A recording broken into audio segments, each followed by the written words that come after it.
All right, welcome back. All right, a couple things. Get ready for our live stream here. I want to do a quick review, talk about what we've been covering the past couple weeks. Today, it's a continued from last week. So if you remember last week, our Monday series has been Anatomy of a Workout. So day one, we just talked about our parameters, right? Everything that we want to build into every workout and what everything is. So we kind of defined essentially our our pieces.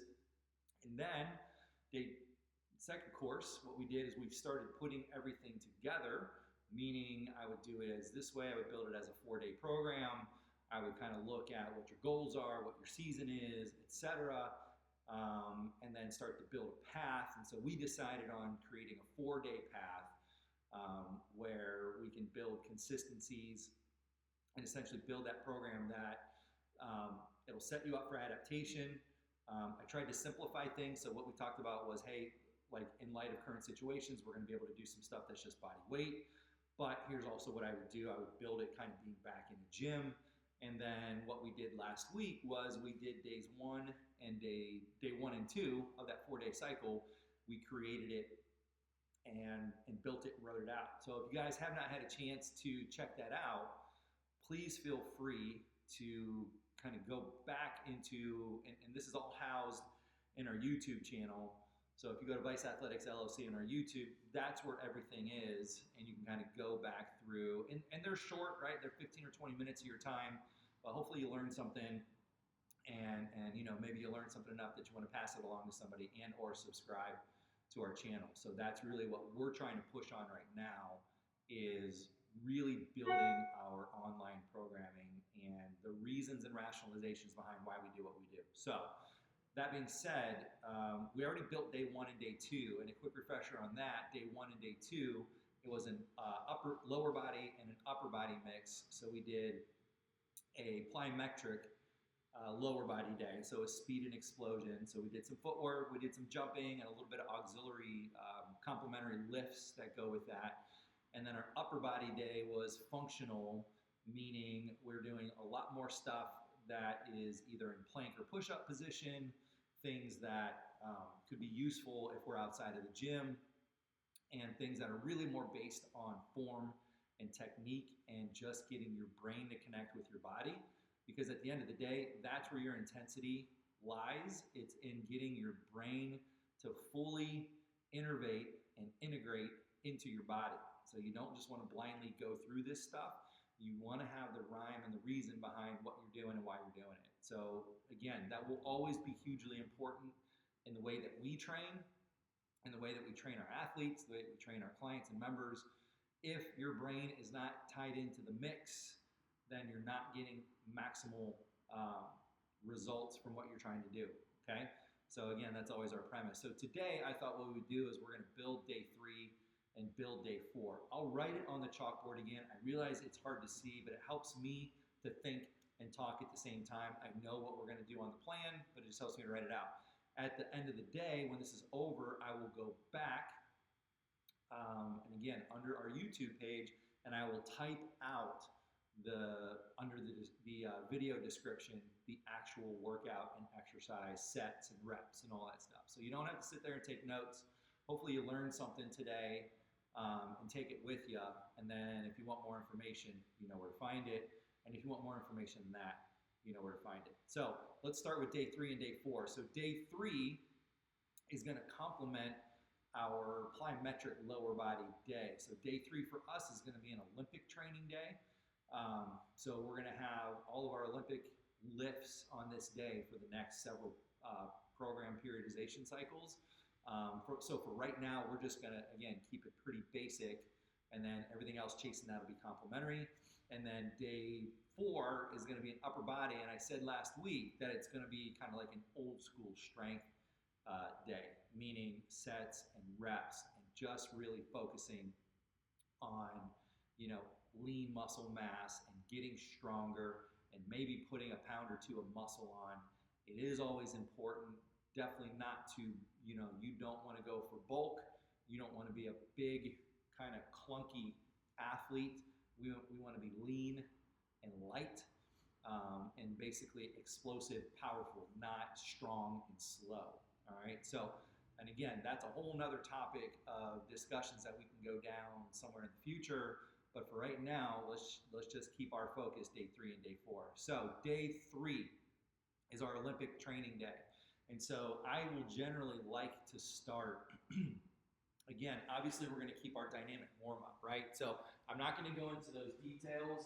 Like I said, we've got a whole dynamic warm-up video that we have posted on our YouTube page. It's 20 minutes again, but it takes you through the logistics of why and how and form and all that shit. So there's tons of information there if you want it, okay? If you want it, that's the question. So on day 3, what we'll start with is our Olympics. Let's just say we've already warmed up.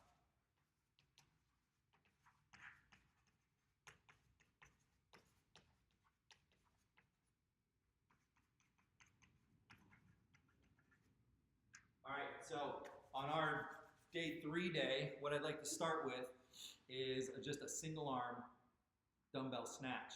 Now, I'm going to make a couple of assumptions. Let's assume that you've never hang cleaned before. Let's assume you've never hang snatched, you never power snatched, you never power cleaned, you've never done any of that stuff, okay? And real quick, the differentiation, your hangs are always from knee height and your powers are always from the floor. So hang cleans from your knees, or bars at your knees, sorry. Hang snatch is from your knees, that's your power position. And then power clean, power snatch is picking it up from the floor. So that's just our quick differentiator.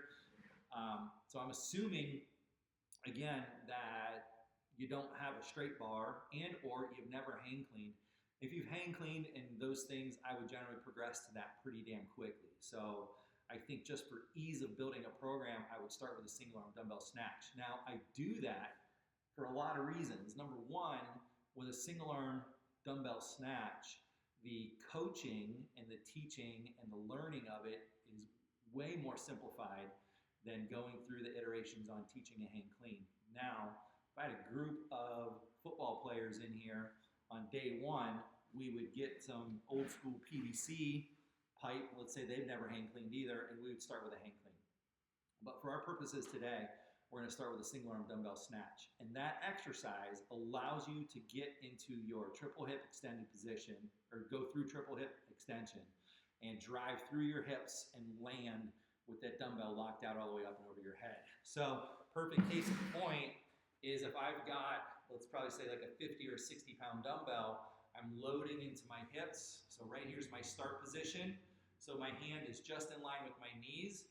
And if you notice from the side, my energy and intensity is right here, and I'm thinking about core activation, so I'm thinking bottom up, right? So I'm going to activate pelvic floor from the bottom up, and then I'm snapping my hips through the zone.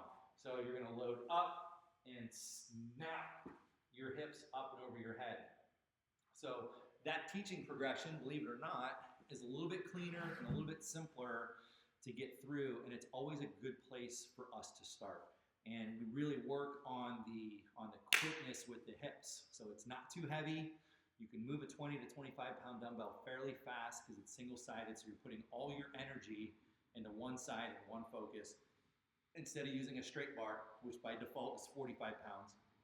And we have some lighter straight bars that we'll work with, but again, for our purposes today, we're going to start with an Olympic lift with a hang dumbbell single arm snatch. So it's an easy kind of day 1, and on that side, what I'm trying to do, I don't want to do a ton of reps, right? Again, this is not conditioning. We're still working on strength and explosion.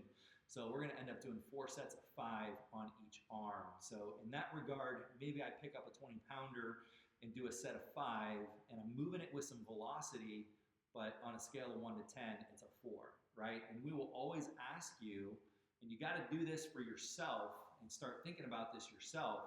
You've got to go inside and say, how hard am I actually working, right? If you do 4 sets of 5 reps with 20 pounds, and that 20 pounds is only ever a 4 on a 10 scale, you're not moving enough weight.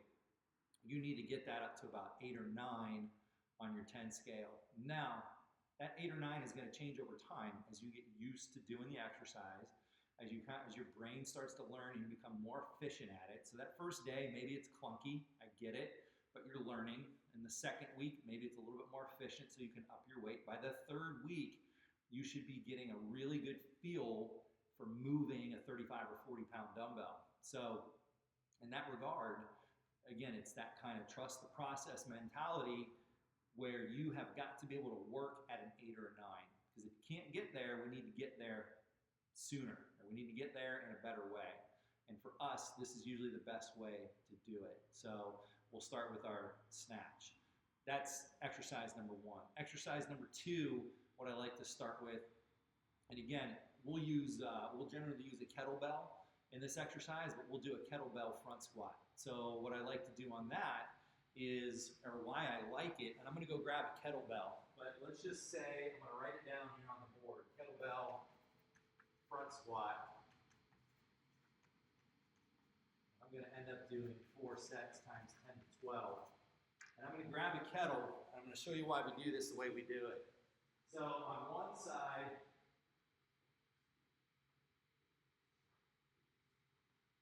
I like the front squat position because the front squat position deloads your spine, meaning you're not going to be able to do a lot of work doing it. It's a great learning tool to get comfortable putting weight above your belly button. The tendency when we put bars on our necks and our shoulders is that we'll have a tendency to lean forward and basically kind of go butt first and then shoulders back. So you kind of do this seesaw through your squat range. And a lot of times if we're not strong enough to do it, squats get a bad rap for that reason.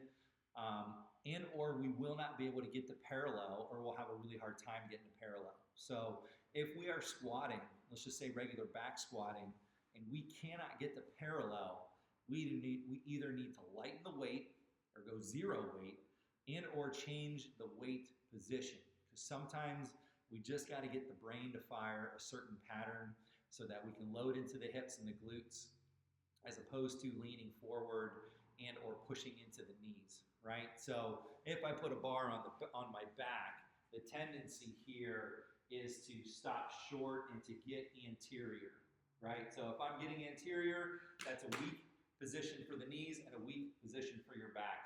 With the kettle, you can use a dumbbell here too. I like the kettle because you got to grip the damn thing. And so we'll just grip it by the horns, right? So I have this kettle in front of my chest, but I'm holding it away from my body. So I'm here and I drive up and through. So it allows me to get a little bit of counterbalance here while I stand up and through. And if you notice, you should be able to see the angles here. So I'm not going super deep, right? Because I can relax down here. I'm keeping tension, and then I've got tension through my grip. So the grip is important. I want to be able to hold it here, right? I don't want to be loose, and I don't want the kettle this way. You've got to grip it like you're trying to choke the goddamn thing. So you want to hold it tight. I say that for a couple reasons. Your grip strength is a direct correlation to total body strength, right? So if we can improve your grip strength, we're going to improve your vertical jump, your squat, your deadlift, everything else that goes with it. I know it sounds crazy, but there is direct linkage in studies linking grip strength and total body strength. So it's important that we work grip strength in general. We have a hand dynamometer here, and we'll do we always do our pre-testing stuff where we'll test grip strength and just see where we are. But it's a huge component. So anything that we can do to work the grip through that mechanism, doing other things, holding things a certain way, we'll try and do. We have these fat grips here at the gym, and they're like oversized grips that you slide onto a bar. So basically, you're trying to pinch the bar instead of being able to wrap your hand around it, and it's great for grip work, right? We do a lot of farmer's carries. I mean, we do heavy deadlifts all the time, so we're constantly working grip. It's important. Kind of helps when you have catcher's mitts like these, but certainly any kind of grip work that we can do and add to your day is beneficial to you as an athlete in general. So that's number 2. We'll do a front squat. And then from there, so those are our 2 core lifts for the day. We started with a snatch, and we're going to go into a front squat, and then everything chasing that is essentially complementary to posterior chain, and lower body strength, right? And so in that regard, I personally like split stance squats as opposed to walking lunges. Or if it's going to be a lunge kind of day, I'll do a stationary reverse lunge because I know that I can control the mechanisms of your lunges more readily through a stationary position than a walking lunge. Walking lunges have a tendency to get anterior into the knee, and you'll have a tendency to lean forward as you're doing your lunge and you're getting fatigued.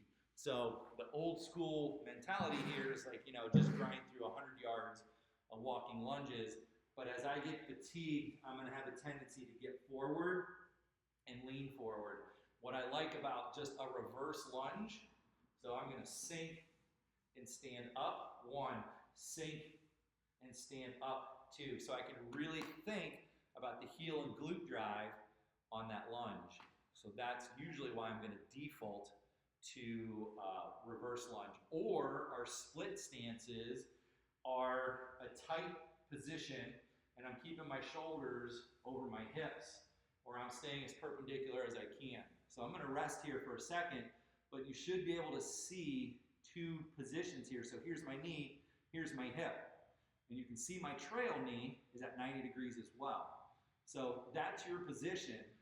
This, you might have a little tendency to lean forward, but I want to keep everything straight up and down as I go through the range of motion, and I can tap that trail knee. So when you're doing that exercise correctly, both sides actually work together. So you should feel the quad on the trail side tied into the quad on the front side, and then the glute and the hamstring are dominant on the front side. So it's complicated in that there's a lot of moving pieces and parts, but it's not complicated because nothing's really moving. So your feet are stationary, you keep your shoulders stacked over your hips. So I'm gonna go with split stance squats because those are one of my favorites. So split stance. And again, I'm trying to get some repetitions here.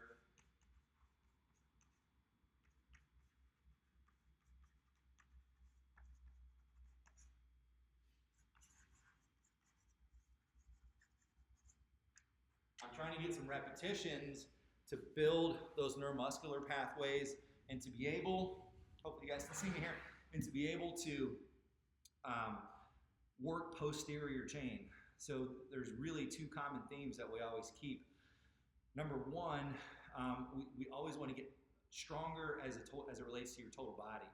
So rarely are we isolating one muscle group, right? So we're always trying to integrate more things together. On those split stance squats, the reason they're so damn effective, you still have both feet on the ground, so you get some power production, but you're basically driving through one side more than the other side. So we really focus on that unilateral strength training, which I'm always pro.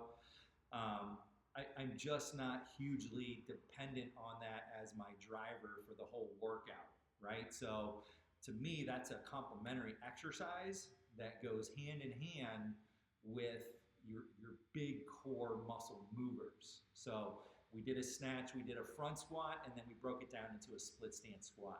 So those are 3 really powerful exercises that after your warm-up, that's probably going to be 30 minutes into your workout.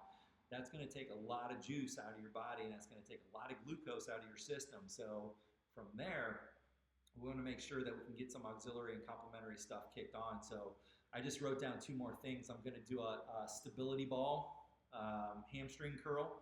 And these are all things that you can do at home. So essentially a stability ball hamstring curl. And I'll get the stability ball and I'll do a couple here for you guys as well. I thought I had one sitting around here. I got to go to the other side of the room, so bear with me. And then we'll do a reverse hyperextension. But if you notice, all of those things are posterior chain work. And so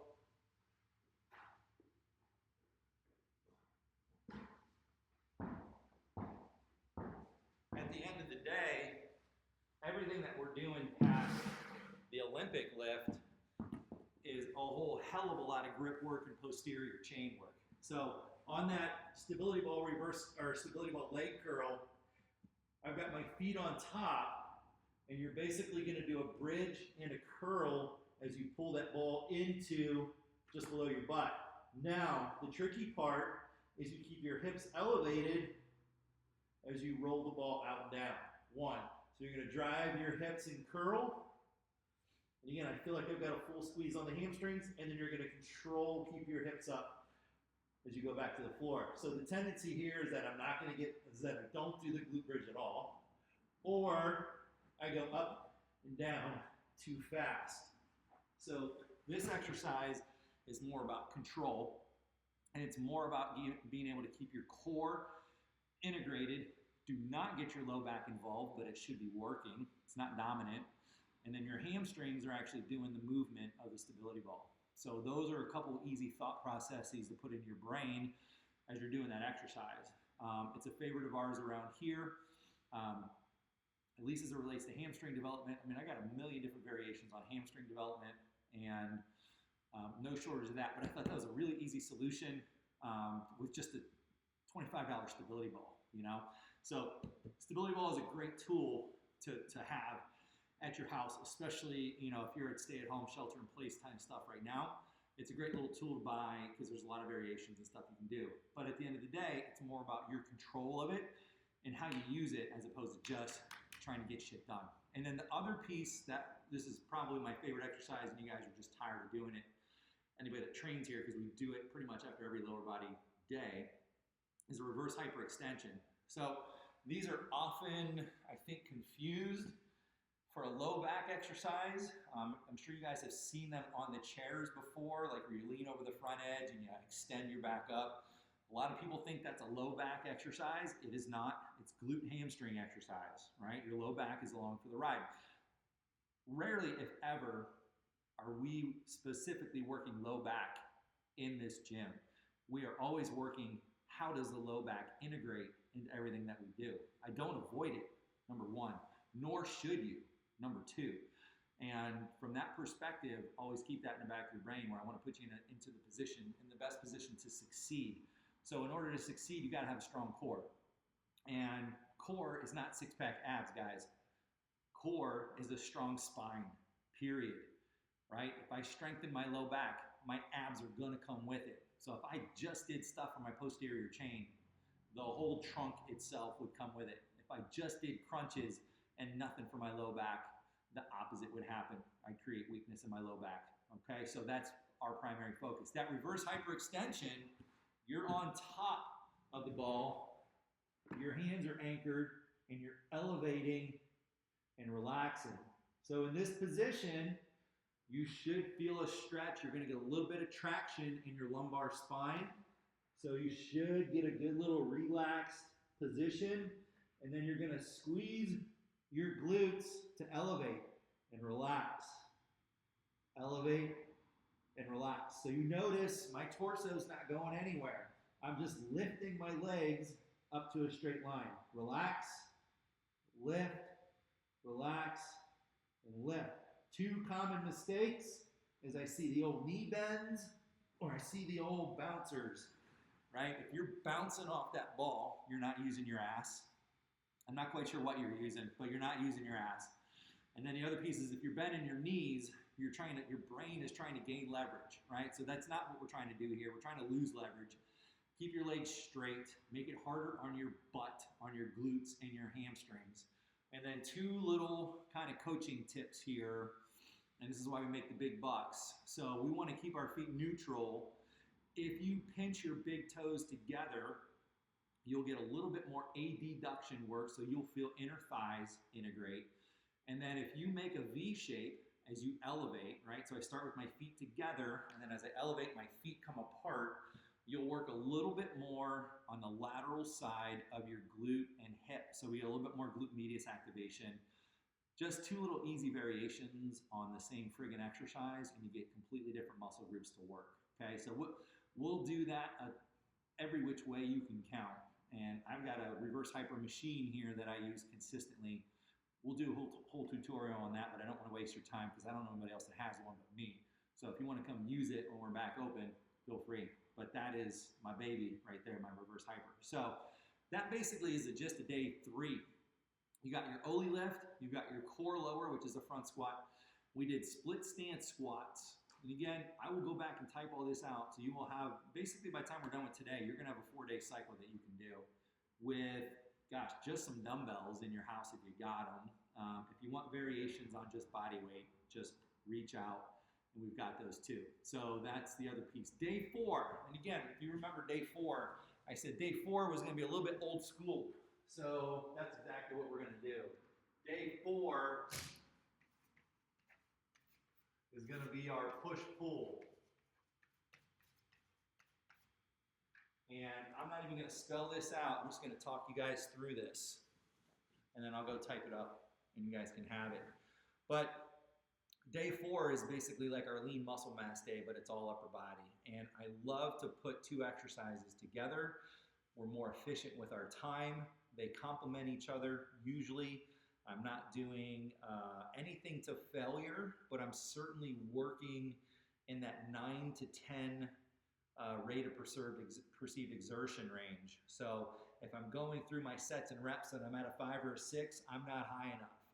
If I take less than a minute rest in between my set and I'm repeating my sets, I'm not lifting enough weight, or I'm not doing enough, or not slow, or going too fast, right? So you've got to find a way to work at a volition of 9, period. So what would I do on those days? I would take 4 different supersets and tie them all together, and they're all pushing and pulling and complementary, plus some shoulders on that side as well. So I would take a standard dumbbell incline press, right? And I'm gonna hit a set of 10, and I'm gonna immediately hit the floor and go to a dumbbell plank row.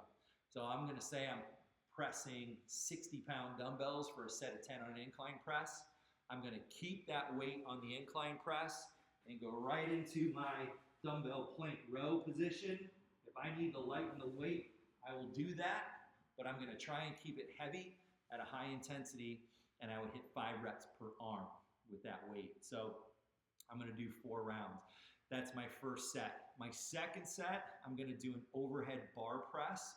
So it can be anything, it can be dumbbells if that's all you got. You can use a straight bar certainly, but all I really care about is if I can get, just imagine I'm standing here, if I can get the bar up over my head. So the tendency on those pushes, overhead especially, is I'm just trying to push it off of me. Push, push. And you can see the angle here, it's almost like an incline. What you need to get to is maybe a little bit of a hip drive, and then you're ending up with that bar in line with the ball on top of your cap. So that has to be the primary focus. Otherwise, we're not working through the full range of motion of your shoulders, and it kind of defeats the purpose of putting a bar up and over your head. So I would do, let's call it a push press, right? So we'll do a little mini push press for 10, and then I'm gonna superset that with an alternating grip pull-up. So I can do, anywhere from 5 to 10 pull-ups on the backside, just depending on how many you can do. For that, you just need a bar. You can do a TRX pull-up, which is complementary as well, but I like the horizontal position of your push press and then the horizontal position of your pull-up, right? So those two complement each other. You're pushing through one plane and then you're pulling back down through the other plane. So that's my second set, and I do 4 rounds of that as well. My third set, then I'm gonna go to a dumbbell or a straight bar or a kettlebell upright row. So again, you're here with the kettlebell and you're ending high up underneath your chin. You can get a little bit of a hip drive on this one, or I can get a little bit of a hinge and then pull straight up and through. And I'm gonna drive through the hips a little bit and then end up high with my elbows. The tendency is to just grip it too tight, and you almost end up pulling into yourself. You gotta stay fluid and stay tall to pull through a big range of motion. So that's a set of 10 on an upright row, and then I'm gonna chase that with a dumbbell shrug. So again, I've got weights at my sides, and I'm pulling straight up to my ears. Let's talk about the shrug for a second, guys. So I have seen the shrug just freaking abused for decades. I don't know who taught this originally. If you are doing a shrug and you are doing this with a shrug, you are eventually gonna fuck up your shoulders, so stop doing that. A shrug, the trap is designed to pull the shoulder up and down. That is all it's designed to do. It stabilizes the head in the skull. It's a great, at least we used it all the time in football. It's great for impact sports because we need to strengthen the muscles that are holding our head neutral. And I do not want to scrunch and rotate because it really starts to mess with your rotator cuff and really starts to mess with your range of motion. Now, I can't point to direct research. I only know anecdotal from years of experience of doing this shit. So you got to trust me on that one. We do not teach the rotational shrugs. Those are awful. Now, we can change your hand position for a shrug. So I can do a straight bar shrug where I'm pulling straight up and down. I can do a neutral grip shrug where I'm pulling straight up and down. And then we also used to do a straight bar shrug behind my back where I pull up and down in that position. So there's plenty of ways to change the angles of the shrug, but the trap literally is designed for shoulder elevation and depression. That's it. So work it that way. Don't work it through a weird range of motion because you're going to put 315 pounds on a bar one day and feel something funny. So don't do it. So, sorry for the tangent, but I needed to get that off my chest. I'm going to do an upright row to a shrug. So that's my third superset. And then my fourth superset is going to be grip work. So I'm going to do a farmer's carry to a dumbbell lateral raise. So I want to have something that's as heavy as possible. Again, it gets back to that grip work where I am just picking a distance. In the gym, I've got, I would guess 30 yards from wall to wall. So I got about 90 feet, and we'll go down and back twice. So basically the length of a football field. And then at the end of that length, my grip is fried, and we're gonna go right into a standard dumbbell lateral raise. Again, working on that lean muscle, just trying to work on that lateral shoulder head, and especially under fatigue. So that's my 4-pack of stuff. And then for the rest of the day, I'd probably either do a rower for 2,000 meters or some kind of cardio that's gonna last me about 10 to 12 minutes. So that, in a nutshell, is my day 4. So you can kind of see why it's old school. And again, it's that, this kind of gets to the heart of my psychology and mentality. It is that old school kind of grind shit that you gotta do, right? You cannot get away with not doing the shit that you gotta do. I can't put that any more simply. And it's kind of tough love on one side, I get it, but it's the stuff that you do that you ain't gonna see on Instagram. It's the stuff that you do that you're not gonna like brag about and shoot a video to your friends or whatever. It's just the shit that you gotta do as an athlete to get stronger, to get better, to put on another couple pounds of lean muscle mass, because that's what you need, to work on the grip strength, because that's integral to your sport as it relates to power production. So it's one of those days that I love because you can turn your phone off, it's very simple, and it's you in the iron. And that, to me, is why I do this job, because those are some of the things that I love, and that is part of this job that I absolutely relish, because I fully understand the importance, the psychology of doing something that you don't want to do readily, right? But the challenge and the self-driven challenge that you got to dig out and find to get through that workout, whatever it is, okay? So I think that goes a lot to the heart of what we do, and I think that goes a lot to the heart of our programs and why we build them the way that we do. More complicated is not better, right? I want to make you stronger, more efficient, and more explosive doing simple things. Because at the end of the day, that's where rubber meets the road. It's not how complicated I can make a drill. It's not how complex and how much shit that I can get going at the same time and how much equipment we can use, etc.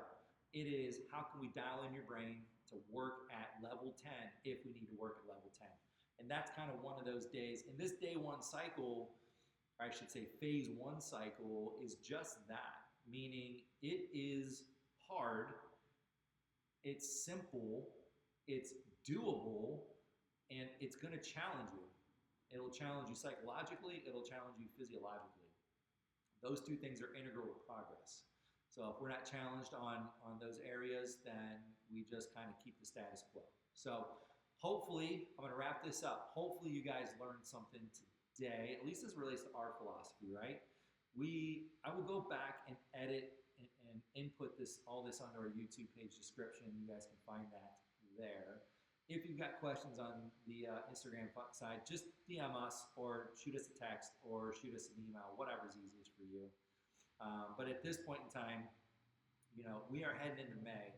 So any fall sport right now, you guys need to seriously start thinking about where you are, what you're doing, and strategies for September, because September will be here pretty damn quick. And notice I did not say, but I got to say it right now just to mention I didn't say it. I didn't say anything about COVID or coronavirus, okay? And I'm not going to, because it doesn't matter. We've got shit that we need to get done. We've got goals that we need to set, and we still have things that we need to achieve, okay? We need to be smart. We need to be careful. We need to do all those things. I get it, but we need to live. We need to grow. We need to adapt, and we need to get better at doing what we're doing. All right, I take that to heart too. I need to get better at what I'm doing. I need to present this in a better way to you guys. I need to be a better coach and do more things virtually. I'm committed to that. You guys need to commit on the backside and make a list of things that you need to accomplish and get done and prepare for, and start to see it through and start getting it off your list. Do not get to August and say, dude, I need the 4-week get my fat ass in shape program. That ain't gonna happen, okay? It ain't gonna happen. If you're in August thinking about your season in September, it's too late. Start thinking about it now and let it be a slow burn until it doesn't have to be. And then we can start to ramp up when we need to. All right, but if it's August when you're doing this, too late, people. All right, I'm gonna leave it at that because I can bitch about that all day.